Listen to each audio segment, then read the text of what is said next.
Hi everyone, welcome to my channel. ತಮ್ಮೆಲ್ಲರಿಗೂ ನಮ್ಮ ಚಾನಲ್ಗೆ ಸ್ವಾಗತ ಕೋರುತ್ತಾ ಇವತ್ತಿನ ವಿಡಿಯೋದಲ್ಲಿ 2026-27ನೇ ಸಾಲಿಗಾಗಿ ಇಲ್ಲಿ ವಿವಿಧ ಮೊರಾರ್ಜಿ ವಸತಿ ಶಾಲೆಗಳ ಪ್ರವೇಶ ಪರೀಕ್ಷೆ ಆಗಿರಬಹುದು, ಅದರೊಂದಿಗೆ ಇಲ್ಲಿ ಆದರ್ಶ ವಿದ್ಯಾಲಯ ಪ್ರವೇಶ ಪರೀಕ್ಷೆಯ ಜೊತೆಗೆ ಇಲ್ಲಿ ಅಲ್ಪಸಂಖ್ಯಾತರ ಇಲ್ಲಿ ಮೊರಾರ್ಜಿ ವಸತಿ ಶಾಲೆಗಳ ಪ್ರವೇಶ ಪರೀಕ್ಷೆಯಲ್ಲಿ ಹೆಚ್ಚಾಗಿ ವ್ಯಾಕರಣ ಮಾಹಿತಿಯನ್ನೇ ಕೇಳಲಾಗುತ್ತದೆ.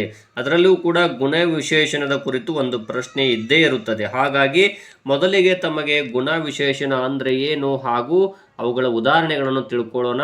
ತದನಂತರ ವಿವಿಧ ಪರೀಕ್ಷೆಗಳಲ್ಲಿ ಕೇಳಿದ ಗುಣ ವಿಶೇಷಣದ ಕುರಿತಾದ ಪ್ರಶ್ನೆಗಳನ್ನು ನಾವಿಲ್ಲಿ ಬಿಡಿಸ್ತಾ ಹೋಗೋಣ ಅಂತ ಹೇಳ್ತಾ ಇದ್ದೀನಿ. ಇನ್ನು ತಾವುಗಳು ನಮ್ಮ ಚಾನಲನ್ನು ಫಸ್ಟ್ ಟೈಮ್ ನೋಡ್ತಾ ಇದ್ದರೆ ಚಾನಲನ್ನು ಸಬ್ಸ್ಕ್ರೈಬ್ ಆಗಿ ಅಂತ ಹೇಳ್ತಾ ಇದ್ದೀನಿ. Okay, let's begin the video. ಇಲ್ಲಿ ನೋಡ್ಬೋದು ಗುಣ ವಿಶೇಷಣ ಅಂದರೆ ಏನು ಅಂದರೆ, ಇಲ್ಲಿ ನೋಡ್ತಾ ಹೋಗಿ, ಇಲ್ಲಿ ನಾಮಪದದ ವಿಶೇಷ ಗುಣವನ್ನು ತಿಳಿಸುವ ಅಥವಾ ಸೂಚಿಸುವ ಪದವೇ ಗುಣ ವಿಶೇಷಣ. ಅಂದರೆ ಇಲ್ಲಿ ಕೊಟ್ಟಂತಹ ಒಂದು ವಾಕ್ಯದಲ್ಲಿ ನಾಮಪದದ ಗುಣವನ್ನು ತಿಳಿಸುವಂತಹ ಒಂದು ಪದ ಇದೆಯಲ್ಲ, ಅದಕ್ಕೆ ನಾವು ಇಲ್ಲಿ ಗುಣ ವಿಶೇಷಣ ಅಂತ ಕರಿತೀವಿ. ಒಂದು ಉದಾಹರಣೆ ನೋಡ್ತಾ ಹೋಗಿ, ಇಲ್ಲಿ ರಿತೇಶನ ಬಳಿ ಕರಿಯ ಮೊಲವಿದೆ ಅಂದಿದ್ದಾರೆ. ಇಲ್ಲಿ ನೋಡ್ಬೋದು, ಮೊಲ ಎನ್ನುವಂತಹ ಪದ ಇದೆಯಲ್ಲ, ಇದು ಒಂದು ನಾಮಪದ. ಅಂದರೆ ಇಲ್ಲಿ ನಾಮಪದ ಅಂದರೆ ಏನು ಅನ್ನೋದನ್ನು ನಾನು ಈಗಾಗಲೇ ಹಿಂದಿನ ವಿಡಿಯೋದಲ್ಲಿ ತಿಳಿಸಿಕೊಟ್ಟಿದ್ದೀನಿ. ಒಬ್ಬ ವ್ಯಕ್ತಿ, ಒಂದು ವಸ್ತು ಅಥವಾ ಸ್ಥಳಗಳ ಹೆಸರುಗಳನ್ನು ಸೂಚಿಸುವಂತಹ ಒಂದು ಪದ. ಅಂದರೆ ಇಲ್ಲಿ ವ್ಯಕ್ತಿ ಅಂದರೆ ಅದು ಕೇವಲ ಇಲ್ಲಿ ಮನುಷ್ಯರಷ್ಟೇ ಅಲ್ಲ, ಪ್ರಾಣಿ ಪಕ್ಷಿಗಳಾಗಿರ್ಬೋದು, ಅವೆಲ್ಲವೂ ಕೂಡ ನಾಮಪದಕ್ಕೆ ಸಂಬಂಧಪಡ್ತವೆ.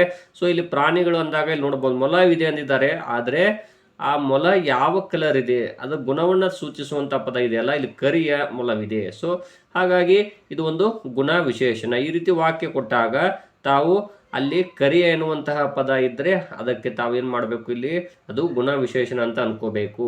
ನೋಡ್ಬೋದು, ಇಲ್ಲಿ ಕರಿಯ ಎಂಬುದು ಮೊಲದ ಬಣ್ಣವನ್ನು ತಿಳಿಸುತ್ತದೆ. ಸೊ ಇನ್ನೊಂದಿಷ್ಟು ಉದಾಹರಣೆಗಳು ನೋಡ್ತಾ ಹೋಗಿ, ಕಾಂಚನ ಸುಂದರ ಹುಡುಗಿ, ದರ್ಶಿನಿ ಕೆಂಪು ಲಂಗವನ್ನು ತೊಟ್ಟಿದ್ದಾಳೆ, ರಾಘುವಿನ ಹತ್ತಿರ ದೊಡ್ಡ ವಿಮಾನವಿದೆ. ಇವೆಲ್ಲವೂ ಕೂಡ ಏನಿದಾವಲ್ಲ, ಸುಂದರ, ಕೆಂಪು, ದೊಡ್ಡ ಅಥವಾ ಕರಿಯ ಅಂತ ಏನಿದಾವಲ್ಲ, ಇವೆಲ್ಲವೂ ಕೂಡ ಇಲ್ಲಿ ಬಣ್ಣ, ಗುಣ, ರೀತಿ, ಸ್ವಭಾವಗಳನ್ನು ತಿಳಿಸುವ ವಿಶೇಷಣಗಳಾಗಿವೆ.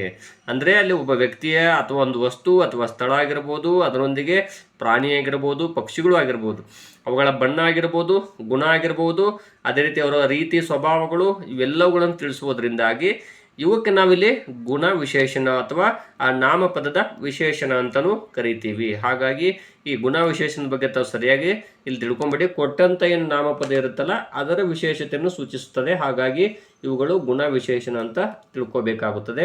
ಇನ್ನೊಂದಿಷ್ಟು ಉದಾಹರಣೆಗಳನ್ನು ನಿಮ್ಗೆ ತಿಳಿಸೋದಾದ್ರೆ, ಇನ್ನೊಂದಿಷ್ಟು ಉದಾಹರಣೆ ನೋಡೋಣ. ರಮ್ಯಾ ಜಾನ ಹುಡುಗಿ. ನೋಡಿ, ಇಲ್ಲಿ ಜಾನ ಎನ್ನುವಂತಹ ಪದ ಇದೆಯಲ್ಲ, ಇದು ಒಂದು ನಾಮ ವಿಶೇಷಣ ಅಥವಾ ಗುಣವಾಚಕ.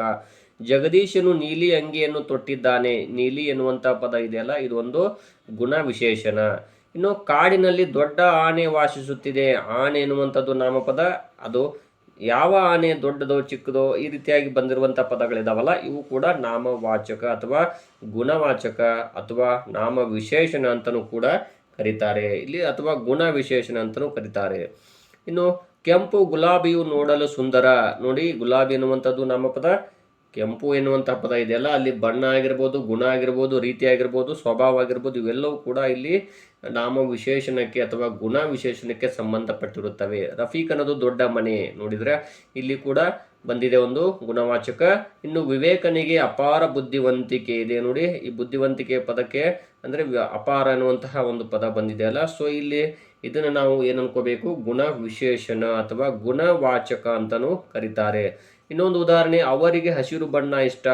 ನೋಡಿ, ಬಣ್ಣ ಎನ್ನುವಂತಹ ಪದ ಬಂದಿದೆಯಲ್ಲ, ಇಲ್ಲಿ ಯಾವ ಕಲರ್ ಬಣ್ಣ, ಅದು ಹಸಿರು. ಸೊ ಇದು ಒಂದು ಏನು ಅಂದರೆ ಗುಣವಾಚಕ ಆಗುತ್ತದೆ. ಇಂತಹ ಉದಾಹರಣೆಗಳನ್ನು ತಾವು ಸರಳವಾಗಿ ತಿಳ್ಕೊಳ್ಬಹುದು. ಬಹಳ ಕಷ್ಟದ ಪ್ರಶ್ನೆಗಳು ಏನೂ ಇರುವುದಿಲ್ಲ. ಇಲ್ಲಿ ಗುಣವಾಚಕ ಅಥವಾ ಗುಣ ವಿಶೇಷಣ ಅಂತ ಏನಿದಾವಲ್ಲ, ಇವು ಯಾವ ರೀತಿ ಇರ್ತಾವಂದರೆ ನೋಡ್ತಾ ಹೋಗ್ಬೋದು ತಾವು ಕೂಡ ವಿಡಿಯೋದಲ್ಲಿ. ಬಣ್ಣ ಆಗಿರ್ಬೋದು, ಗುಣ ಆಗಿರ್ಬೋದು, ರೀತಿ, ಸ್ವಭಾವ, ಇವೆಲ್ಲವೂ ಕೂಡ ಏನು ಅಂದರೆ ಗುಣವಾಚಕ ಅಥವಾ ಇಲ್ಲಿ ಗುಣ ವಿಶೇಷಣಕ್ಕೆ ಸಂಬಂಧಪಡುತ್ತವೆ. ಅವನು ಬಿಳಿಯ ಕೊಡೆ ಹಿಡಿದಿದ್ದಾನೆ. ನೋಡ್ಬೋದು, ಇದು ಕೊಡೆ ಎನ್ನುವಂತಹ ಪದ ಇದೆಯಲ್ಲ, ಇದೊಂದು ನಾಮಪದ. ಇಲ್ಲಿ ಅವನು ಬಿಳಿಯ ಕೊಡೆ ಅಂತ ಹೇಳಿದ್ದಾರೆ, ಅಂದರೆ ಇದು ಒಂದು ವಿಶೇಷಣ ಅಂತ ಅನ್ಕೋಬೇಕು. ಇನ್ನು ನಮ್ಮ ಮನೆಯ ಆಕಳ ಕರುವು ಸಣ್ಣದು. ನೋಡ್ರಿ, ಕರು ಅನ್ನುವಂತಹ ಪದ ಇದೆಯಲ್ಲ, ಅದೊಂದು ನಾಮಪದ. ಅದರ ವಿಶೇಷತೆ ಏನು ಅಂದರೆ ಸಣ್ಣದಿದೆ, ಕರುವು ಸಣ್ಣದು. ಅದೇ ರೀತಿಯಾಗಿ ಮೆಟ್ಟಿಲುಗಳು ಕಿರಿದಾಗಿವೆ. ಮೆಟ್ಟಿಲುಗಳು ಕಿರಿದಾಗಿವೆ. ಈ ಕಿರಿ ಅನ್ನುವಂಥ ಪದ ಇದೆಯಲ್ಲ, ಇದು ಒಂದು ವಿಶೇಷಣ, ಅದು ನಾಮ ವಿಶೇಷಣ ಅಥವಾ ಗುಣ ವಿಶೇಷಣ ಅನ್ಕೋಬೇಕು. ಇನ್ನೊಂದು ಉದಾಹರಣೆ ನೋಡೋಣ. ಈ ಪುಸ್ತಕ ತುಂಬಾ ಹಳೆಯದು. ನೋಡಿ, ಈ ಹಳೆಯದು ಅನ್ನುವಂಥ ಪದ ಇದೆಯಲ್ಲ, ಇದು ಒಂದು ಗುಣ ವಿಶೇಷಣ. ಅಂದ್ರೆ ಈ ಪುಸ್ತಕ ಅಂತಿದೆಯಲ್ಲ, ಅದೊಂದು ನಾಮಪದ. ಅದರ ವಿಶೇಷತೆ ಏನು ಅಂದ್ರೆ ಹಳೆಯದಿದೆ ಅಂತ ಹೇಳಿದ್ದಾರೆ. ಇನ್ನು ಹೊಲದಲ್ಲಿ ಚಿಗುರು ನಿಂತಿದೆ, ಎಳೆಯ ಪೈರು. ಅಂದ್ರೆ ಇಲ್ಲಿ ನೋಡ್ಬೋದು, ಪೈರು ಎನ್ನುವಂತಹ ಪದ ಇದೆಯಲ್ಲ, ಅದು ಒಂದು ನಾಮಪದ. ಅದು ಯಾವ ರೀತಿ ಇದೆ ಪೈರು ಅಂದ್ರೆ ಎಳೆಯ. ಸೊ ಈ ರೀತಿಯಾದಂಥ ಉದಾಹರಣೆ. ಇನ್ನೊಂದು ಉದಾಹರಣೆ ನೋಡೋಣ. ಕರಿಯ ಹಸು ಕೊಟ್ಟಿಗೆಯಲ್ಲಿ ಮಲಗಿದೆ. ನೋಡ್ಬೋದು, ಇಲ್ಲಿ ಹಸು ಯಾವ ಬಣ್ಣದ್ದು?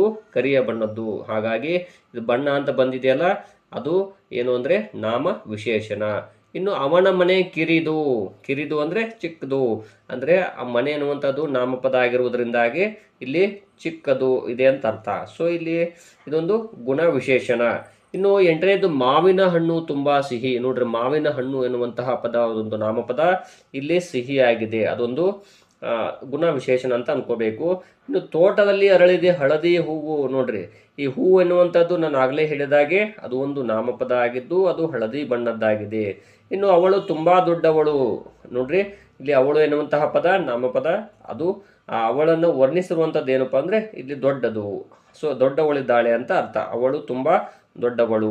ಈ ರೀತಿಯಾಗಿರುವಂತಹ ಉದಾಹರಣೆಗಳೆಲ್ಲವೂ ಕೂಡ ಗುಣವಾಚಕ ಅಥವಾ ಇಲ್ಲಿ ನಾಮ ವಿಶೇಷಣ ಅಂತಲೂ ಅರ್ಥ ಆಗುತ್ತೆ. ಇದು ಗುಣವಾಚಕ ಆಗಿರ್ಬೋದು ಅಥವಾ ನಾಮವಾಚಕ ಅಥವಾ ನಾಮ ವಿಶೇಷಣ ಅಂತಲೂ ಕೂಡ ಕರೀತಾರೆ. ಇನ್ನು ಇಲ್ಲಿ ಒಂದಿಷ್ಟು ಉದಾಹರಣೆಗಳಿವೆ, ನೋಡ್ತಾ ಹೋಗ್ಬೋದು. ಲಾರಿಯು ತುಂಬಾ ಲಗೇಜನ್ನು ಹೊರಬಲ್ಲದು. ಅಂದ್ರೆ ಇಲ್ಲಿ ಲಾರಿಯು ಯಾವ ರೀತಿ ಇದೆಯಪ್ಪ ಅಂದ್ರೆ ಅದು ಬಹಳಷ್ಟು ಲಗೇಜನ್ನು ಹೊರುತ್ತದೆ ಅಂದಿದ್ದಾರೆ. ಸೊ ಇಲ್ಲಿದೆ ನೋಡಿ, ಇದು ತುಂಬಾ ಅಂತಿದೆಯಲ್ಲ, ಇದು ಒಂದು ನಾಮ ವಿಶೇಷಣ ಅಥವಾ ಗುಣ ವಿಶೇಷಣ ಅಂತ ಅರ್ಥ ಆಗುತ್ತದೆ. ವಿಮಾನ ನಿಲ್ದಾಣದಲ್ಲಿ ವಿಶೇಷ ಅತಿಥಿಗಳ ಕೊಠಡಿಗಳಿರುತ್ತವೆ ಅಂತ ಹೇಳಿದ್ದಾರೆ. ಸೊ ಇಲ್ಲಿ ವಿಶೇಷ ಅಂತಿದೆಯಲ್ಲ, ಇದು ಆಗುತ್ತೆ. ಅಂದ್ರೆ ಇದು ಒಂದು ಗುಣ ವಿಶೇಷಣ ಆಗುತ್ತದೆ. ಇನ್ನು ವಿಮಾನ ನಿಲ್ದಾಣ ತುಂಬಾ ಸುಂದರವಾಗಿದೆ ಅಂತ ಹೇಳಿದ್ದಾರೆ. ಅಂದ್ರೆ ಇದೊಂದು ಸುಂದರ ಅಂತ ಏನಿದೆಯಲ್ಲ, ಇದು ಒಂದು ಗುಣ ವಿಶೇಷಣ ಆಗುತ್ತದೆ. ಇನ್ನು ನೆಕ್ಸ್ಟ್, ಹಡಗು ಬಹಳ ದೊಡ್ಡದಾಗಿದೆ. ನೋಡ್ರಿ, ಇಲ್ಲಿ ದೊಡ್ಡದು ಅಂತ ಏನಿದೆಯಲ್ಲ, ಇದೊಂದು ಗುಣ ವಿಶೇಷಣ. ಇನ್ನು ಪ್ರಿಯಾಳ ಲಂಗ ಹಚ್ಚ ಹಸುರಾಗಿದೆ. ನೋಡಿ, ಹಸುರು ಅಂತ ಏನಿದೆಯಲ್ಲ, ಈ ಹಚ್ಚ ಹಸುರು ಇದು ಏನಾಗುತ್ತೆ ಅಂದ್ರೆ ಗುಣ ವಿಶೇಷಣ ಆಗುತ್ತದೆ.